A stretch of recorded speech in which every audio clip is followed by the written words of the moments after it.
ইয়া জাল জালালি ওয়াল ইকরাম 111 বার পরে পানির মাঝে ফু দিয়ে ওই পানিটা যদি আপনি ঘরের ভিতরে ছিটিয়ে দিতে পারেন তাহলে কি হতে পারে আপনি কি জানেন? আল্লাহ পাক রব্বুল আলামিনের একটা নাম ইয়া জাল জালালি ওয়াল ইকরাম। এটা কতটুকু গুরুত্বপূর্ণ নাম, এটার পাওয়ারটা কতটুকু যদি আপনি জানেন তাহলে আপনি নিজেই অবাক হয়ে যাবেন। আল্লাহ পাকের এক একটা নাম এক এক পাওয়ার, এক একটা নামের এক এক ক্ষমতা রয়েছে। আল্লাহ পাক রব্বুল আলামিন কুরআনুল কারীমের ভিতরে আমাদেরকে বড় সুন্দর চমৎকার আকারে জানিয়ে দিয়েছেন, ও আমার বান্দা, ও আমার বান্দি, আমি আল্লাহ পাকের অসংখ্য অগণিত নাম রয়েছে। ওয়ালিল্লাহিল আসমাউল হুসনা ফাদউহু বিহা। আমি আল্লাহ পাকের সুন্দর সুন্দর নাম রয়েছে, এই নামের ভিতর থেকে যে নাম তোমাদের পছন্দ হয়, যে নামকে তোমরা ভালোবাসো মুহাব্বতের সাথে গভীরভাবে, ওই নামটা নিয়ে আমি আল্লাহকে ডাকো, আমি আল্লাহ তোমাদের ডাকে সাড়া দিব ইনশাআল্লাহ। তাহলে আল্লাহ পাকের অজস্র অগণিত নাম, ওই নামের ভিতর থেকে যে নাম আপনি পছন্দ করেন সেই নাম নিয়ে আপনি ডাক দেন, সেই নামই আমার আল্লাহ ডাকে সাড়া দিবে। ঠিক তদ্রূপভাবে আল্লাহ পাকের একটি নাম হচ্ছে ইয়া জাল জালালি ওয়াল ইকরাম। এই নামটা যদি আপনি 111 বার পরে এক গ্লাস অথবা এক বালতি পানি সামনে নিয়ে যদি 111 বার পরে ফু দিয়ে ওই পানিটা যদি আপনার গোটা ঘরের ভিতরে ছিটিয়ে দিতে পারেন, আল্লাহ পাক রব্বুল আলামিন আপনাকে চমৎকার রেজাল্ট আমার আল্লাহ দান করবেন। কি কি রেজাল্ট আপনি পেতে পারেন, কি কি শান্তি আপনি পেতে পারেন, কি কি বরকত আপনি পেতে পারেন, সেই বিষয় নিয়ে আমি আপনাদেরকে আলোচনা করব ইনশাআল্লাহ। এই আমলটা কোন সময় করবেন? আপনি যখন 5 ওয়াক্ত নামাজ পড়বেন, 5 ওয়াক্ত নামাজ পড়ার পরে তখন আপনি উযু করে পুত পবিত্রতা অর্জন করে আপনি তাশাহুদের সূরতে বসবেন, নামাজের সূরতে বসবেন, এক বালতি পানিটাকে সামনে নিয়ে বসবেন। তারপরে আপনি 7 বার দুরূদ শরীফ পড়বেন, দুরূদ ইব্রাহিম পড়বেন।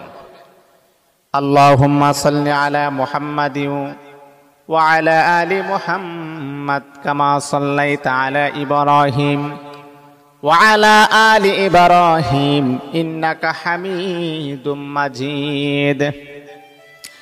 আল্লাহুম্মা বারিক আলা মুহাম্মাদিন ওয়া আলা আলি মুহাম্মাদ কামা বারাকতা আলা ইব্রাহিম ওয়া আলা আলি ইব্রাহিম ইন্নাকা হামিদুম মাজিদ।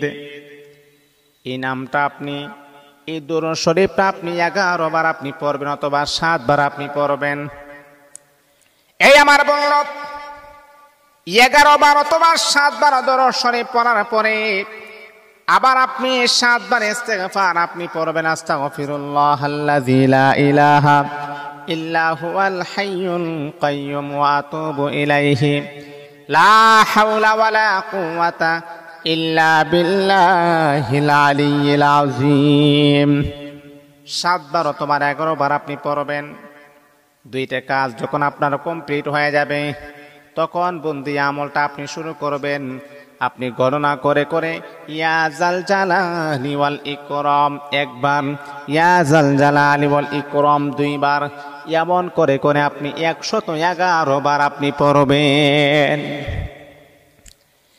এই আমার বন্ধু, এই আল্লাহ তাআলার পেয়ারা বান্দা, যদি আপনি আপনার ঘরের ভিতরে অসুস্থতাকে দূর করাইতে চান তাহলে আমলের কোনো বিকল্প নাই।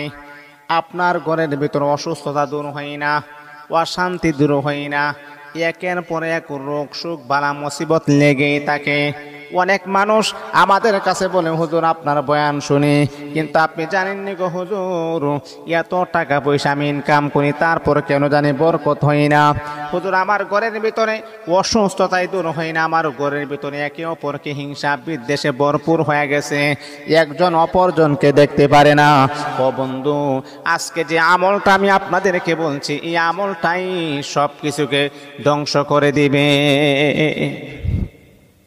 অনেকে আমাকে বলে, হুজুর অনেক টাকা স্যালারি পাই, ঘরে আসে, আসার পরে দেখি একে অপরের সাথে হিংসা বিদ্বেষ, ঘরের ভিতরে ঝগড়া ঝাঁটি, একটা কেমন জানি একটা ভাব হুজুর লেগে থাকে, আবার অসুস্থতা, আবার অশান্তি, ঘরের ভিতরে শান্তি নাই, ঘরের ভিতরে রহমত নাই, ঘরের ভিতরে বরকত নাই।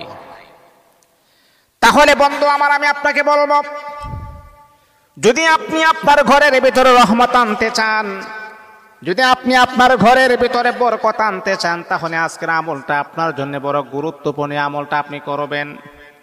অনেক সময় আছে ঘরের ভিতরে জিন শয়তান বসবাস করে, এই আমলটা যদি আপনি করেন, ঘরের ভিতরে জিন শয়তান দূর হয়ে যাবে, শান্তি প্রতিষ্ঠা হবে, রহমত নাজিল হবে, আল্লাহ প্রদত্ত নিয়ামত আপনার ঘরের ভিতরে আমার আল্লাহ পাঠায়া দিবে। তাহলে 7 বার দুরূদ শরীফ, 7 বার ইস্তেগফার, আর তারপরে আপনি ইয়া জাল জালালি ওয়াল ইকরাম 111 বার পড়বেন। 111 বার পড়ার পরে আপনি পানিটা দেখছেন না, বালতির মধ্যে যে পানিটা আছে, এই পানির মধ্যে 3টা ফু দিবেন, এভাবে 3টা ফু দিবেন। ফু দেওয়ার পরে আবারও আপনি 7 বার দুরূদ শরীফ পড়বেন, 7 বার ইস্তেগফার পড়বেন, পড়ার পরে আবার 3টা ফু দিবেন। কয়টা ফু হয়েছে? 6টা ফু দিবেন। ফু দেওয়ার পর পুরাটা পানি এইভাবে আপনি মিশ্রিত করবেন, এইভাবে নাড়া দিবেন। নাড়া দেওয়ার পরে আপনার ঘরের ভিতরে প্রত্যেকটা জায়গা, এমন কোনো জায়গা নাই, বাথরুম সহ, গোসলখানা সহ প্রত্যেকটা জায়গায় আপনি পানিগুলাকে আপনি ছিটিয়ে দিবেন। প্রত্যেকটা জায়গা আপনি ছিটিয়ে দিবেন। যদি আপনার এরিয়া বড় হয়, এরিয়ার ভিতরে ছিটিয়ে দিবেন, অথবা আপনি বাহিরে ছিটিয়ে দিবেন।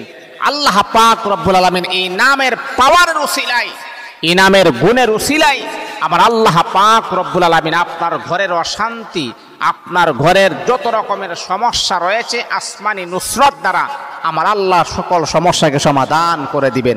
আল্লাহু আকবার, আল্লাহু আকবার। এটা একটা পরীক্ষিত আমল, আপনি পড়বেন। ঘরের ভিতর জিন শয়তান আছে, আপনার সন্তানের উপর আসর করতে পারে, আপনার স্ত্রীর উপর আসর করতে পারে, আপনার মেয়ের উপর আসর করতে পারে। এই জিন শয়তানও ইয়া জাল জালালি ওয়াল ইকরাম পড়ার কারণে জিন শয়তানও প্রতারিত হয়ে যাবে, দূরে চলে যাবে। কারণ প্রত্যেকটা মানুষ, আমাদের জীবনে শান্তির প্রয়োজন আছে, আমাদের জীবনে রহমতের প্রয়োজন আছে, আমাদের জীবনে আল্লাহ পাকের নিয়ামত পাওয়ার প্রয়োজন আছে।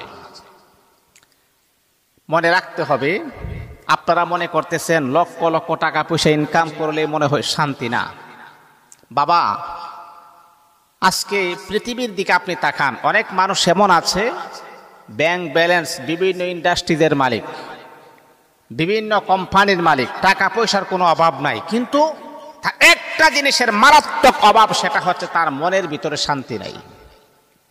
আছে না এমন মানুষ? মনের ভিতরে শান্তি নাই। আল্লাহর হাবিব বিশ্বনবী বললেন, সাহাবীরা শোনো, টাকা পয়সা, ধন দৌলত, ব্যাংক ব্যালেন্স মানুষকে মানসিকভাবে মানুষকে শান্তি দিতে পারে না। শান্তি দেওয়ার একমাত্র মালিক হচ্ছেন আল্লাহ পাক রব্বুল আলামিন। কোন বান্দা যখন আল্লাহ পাক রব্বুল আলামিনের কাজ যখন করবে, আল্লাহ পাক রব্বুল আলামিনের ইবাদত যখন করবে, তখনই আমার আল্লাহ তার মনের ভিতরে এক প্রকার প্রশান্তি নাজিল করে দিবেন, এক প্রকার শান্তি নাজিল করে দিবেন। ও বন্ধু, আপনার কোটি কোটি টাকা পয়সা আছে, আপনি মনে করতেছেন এই টাকা দিয়ে আমি মনে যা চাই আমি তা করতে পারবো, মনে যা চাই তা করতে পারবেন, কিন্তু মনের ভিতরে শান্তি কখনো আসবে না। টাকা পয়সা শান্তি দিতে পারে না, ব্যাংক ব্যালেন্স শান্তি দিতে পারে না, বিভিন্ন ইন্ডাস্ট্রিদের মালিক আপনি মনে করতেছেন আপনি মনে হয় শান্তির ভিতরে আছেন। না রে বাবা, না না, আপনি শান্তি পাবেন না। শান্তি দেওয়ার যিনি মালিক, ওনার কাছ থেকে আপনি শান্তি আদায় করে নিতে হবে। যিনি শান্তি দেওয়ার মালিক, ওনার কাছ থেকে শান্তি চেয়ে নিতে হবে, অন্যথায় শান্তি তালাশ করলেও শান্তি পাবেন না। তাহলে আমি আপনাদেরকে যে কথাটা বললাম, ইয়া